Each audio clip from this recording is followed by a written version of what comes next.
आप कैसे हैं। अभी तक हमने पढ़ा था रुबाइयाँ रुबाइयों रुबाइयों का हमने व्याख्या और वो क्वेश्चन आंसर देख लिए थे। और इसका बचा था एमसीक्यू क्वेश्चन भी हो गए थे। इसका 2 और 3 अंक वाले क्वेश्चन बचे थे जो इस पे स्क्रीन पे आ रहे हैं। तो इनको हम थोड़ा सा देख लेते हैं। इसमें जितने भी क्वेश्चन बनते हैं उनको हम देख लेंगे। और तो आइए शुरू करते हैं। कविता पर आधारित प्रश्नोत्तर। शायर राखी के लच्छे को बिजली की चमक की तरह कहकर क्या भाव प्रकट करना चाहता है। तो आंसर इसका होता है, कवि ने राखी के लच्छों को बिजली की चमक के समान बताया है, जिसके माध्यम से वह यह बताना चाहता है कि बहनें अपने भाइयों को कलाई सजाने के लिए रंग बिरंगी राखियाँ खरीदती हैं। इन राखियों को चुनते समय उनकी पसंद का विशेष ध्यान रखती हैं। भाई की राखी जब चुनी जाती है तो बड़ा ध्यान रख के खरीदा जाता है कि क्या कैसे उसको पसंद है, कैसे उसको नहीं पसंद है। तो छोटे बच्चे जो होते हैं तो चमकीली चीज़ों को ज़्यादा पसंद करते हैं, उनको ज़्यादा ही अट्रैक्टिव करती है अपनी तरफ। तो बिजली के उनकी इसीलिए बताया गया है कि राखी के लच्छों को बिजली की चमक के समान बताया गया है, सुंदर सी राखी। दूसरा देखिए है टिप्पणी करें। ये क्वेश्चन आपका आता है टिप्पणी करें। तो क्या है उसमें, गोदी के चाँद और गगन के चाँद का रिश्ता और रक्षाबंधन का पर्व। सबसे पहले गोदी का चाँद और गगन के चाँद का रिश्ता देख लेते हैं। तो गोदी का चाँद माँ को बहुत प्यारा लगता है। माँ अपने बच्चे को चाँद मानती है और उसे बेहद प्यार करती है। बच्चे को आकाश में खिला हुआ चाँद बहुत प्यारा लगता है। वह उसे खिलौना मानकर अपने हाथों में लेना चाहता है। माँ के लिए चाँद कौन है? बच्चा है, और बच्चा आकाश वाले चाँद को चाहता है। तो दूसरा है सावन की घटा और राखी का त्यौहार। दोनों में अटूट बंधन है, अटूट संबंध है दोनों का। राखी का त्यौहार सावन मास में आता है, सावन महीने में आता है। इधर आकाश में जल से भीगे बादलों में घटाएं छाई रहती हैं। उधर भाई बहनों के मन में प्यार की घटा उमड़ी रहती है, इसलिए दोनों को समान बताया गया है थोड़ा सा। फिराक की रुबाइयाँ में उभरते घरेलू जीवन के बिंबों का सौंदर्य स्पष्ट कीजिए। अगला क्वेश्चन आपका है, तो इसका आंसर देख लेते हैं। दिवाली की शाम है, घर का आंगन साफ सुथरा और सजा संवरा है। माँ अपने बच्चे के लिए चीनी मिट्टी के खिलौने से सजाती है, खिलौना ले जाती है। उनके बीच में एक दिया भी जलाती है, छोटा सा घरौंदा बनाती है। उस घरौंदे पर चीनी मिट्टी के खिलौने से सजाती है उसको, और उसके बीच में एक छोटा सा नन्हा दिया भी जलाती है। बच्चा इससे प्रसन्न होता है। राखी का दिन है, आसमान में बादलों की घटा छाई हुई है। नन्ही गुड़िया पाजेब पहने रस की पुतली सी जान पड़ती है। वह प्रसन्नता पूर्वक भाई की कलाई पर राखी बांधती है। इन बिंबों का प्रयोग हुआ है। अगला देखिए, माँ बच्चे की चाँद पाने की जिद को कैसे पूरा करती है। माँ जो है बच्चे की चाँद पाने की जिद को कैसे पूरा करती है। बच्चे की जिद पर माँ उसे आईना यानी कि शीशा थमाकर उसमें चाँद दिखाते हुए कह रही है कि देखो बेटे, चाँद आईने में उतर आया है। वास्तव में छोटे बच्चे जब जिद करते हैं तो जल्दी मानते नहीं, लेकिन माँ भी कम नहीं होती है। माँ भी कुछ न कुछ जुगाड़ लगा ही लेती है।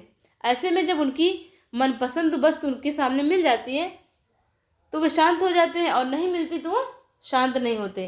तो माँ ने क्या किया, उनको आईना दिखाया, शीशा दिखाया, और सीधे सीधे उनके हाथ में ही चाँद आ गया। इस तरह से उनकी जिद को माँ ने पूरा कर दिया। अब देखिए रुबाई किसे कहते हैं। शुरुआत में ही बताया गया था कि रुबाई एक प्रकार का छंद है, तो क्वेश्चन भी आगे देखिए रुबाई किसे कहते हैं। तो उर्दू व फारसी भाषा में रुबाई छंद एक श्रेणी का काव्य है जो काफिया या तुकबंदी पर आधारित होता है। इसके दूसरी, पहली और चौथी पंक्ति में लयात्मकता होती है, काफिया मिलाया जाता है, मतलब तुकांत मिलाया जाता है। तीसरी पंक्ति स्वतंत्र होती है। क्वेश्चन नंबर अगला देख लेते हैं 6। शायर राखी के लच्छे को बिजली की चमक की तरह कहकर क्या भाव व्यंजित करना चाहता है। एक सेकंड देख लेते हैं। शायर राखी के लच्छे को बिजली की चमक की तरह कहकर क्या भाव व्यंजित करना चाहता है, क्या भाव बताना चाह रहा है। शायरी के लच्छे को बिजली की चमक की तरह कहकर यह भाव व्यक्त करना चाहता है कि रक्षाबंधन का पावन पर्व सावन के महीने में आता है। सावन में आकाश में घटाएं छाई रहती हैं, बिजली चमकती है। इस प्रकार सावन का जो नाता झीनी घटा से है घटा का जो नाता बिजली से है वही नाता भाई और बहन का है, भाई का बहन से है। सावन में जैसे आकाश में बादल छाए रहते हैं, बादलों में बिजलियां चमकती रहती हैं, उसी प्रकार रक्षाबंधन के पर्व में राखी पर लच्छे चमकते रहते हैं।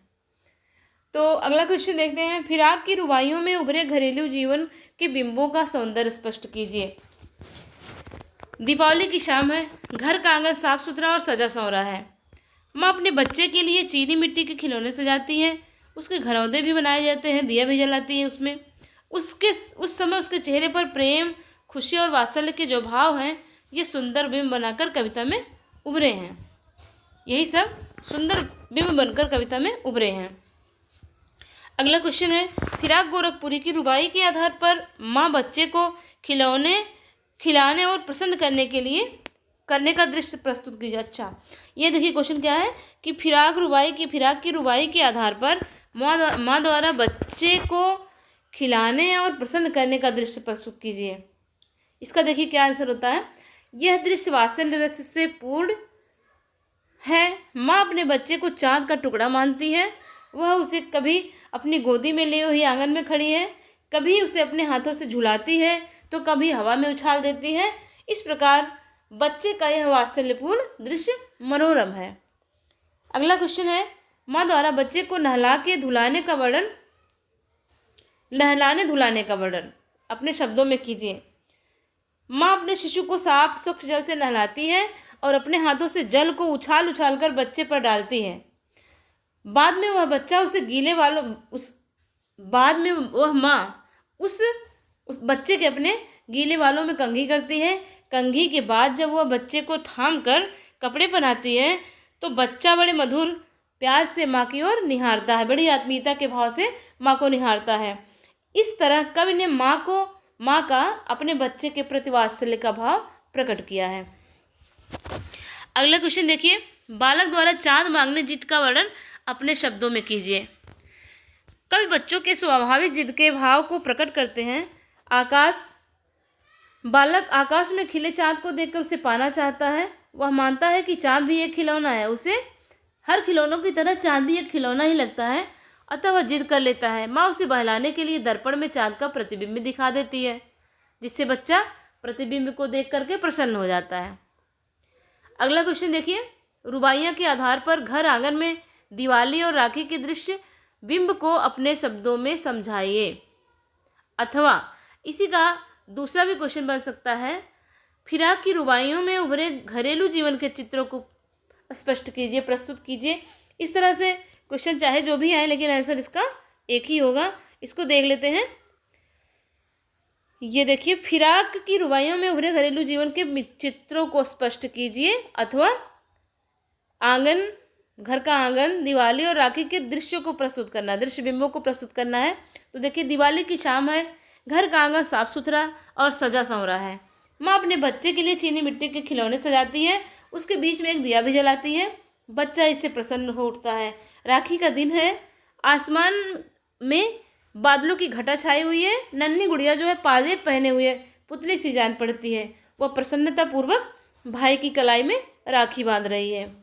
ये आपका ये रुबाई वाला पाठ आज यहाँ ख़त्म होता है। इसके बाद अगला छोटा मेरा खेत और बगुलों के पंख, ये दो बच रहे हैं टॉपिक। इनको हम अगले वीडियो में पढ़ेंगे। तब तक आप इसको जो है दोहराइए, रिवाइज करिए फिर से मतलब, और एक एक क्वेश्चन आप तैयार करके रखिए। आप प्रश्न को समझने की कोशिश करिए कि किस प्रश्न में क्या आंसर, क्या उत्तर दिया जा सकता है। जैसे कि इसमें कई प्रश्न ऐसे पूछे गए हैं जिसका आंसर सेम ही है। इसमें एक दो प्रश्न आए हैं, अलग अलग प्रश्न अलग है, लेकिन उसका उत्तर जो है एक ही है। तो इसलिए पहले प्रश्न को समझने पे ध्यान देंगे आप, फिर उसका आंसर लिखेंगे। कविता का भावार्थ आप समझ लेंगे जब स्पष्ट ढंग से, तो आपको जो है कविता से संबंधित कोई भी क्वेश्चन, कोई भी प्रश्न आता है तो उसको आप आसानी से हल कर पाएंगे। तो इसलिए जो है आप कविता को ध्यान से पढ़िए और प्रश्न को समझने की कोशिश करिए और लिखते रहिए। डेली रिवीजन के लिए कॉपी बनाइए जिस पे आप क्वेश्चन आंसर लिखते रहिए, पढ़ते रहिए। Thank you.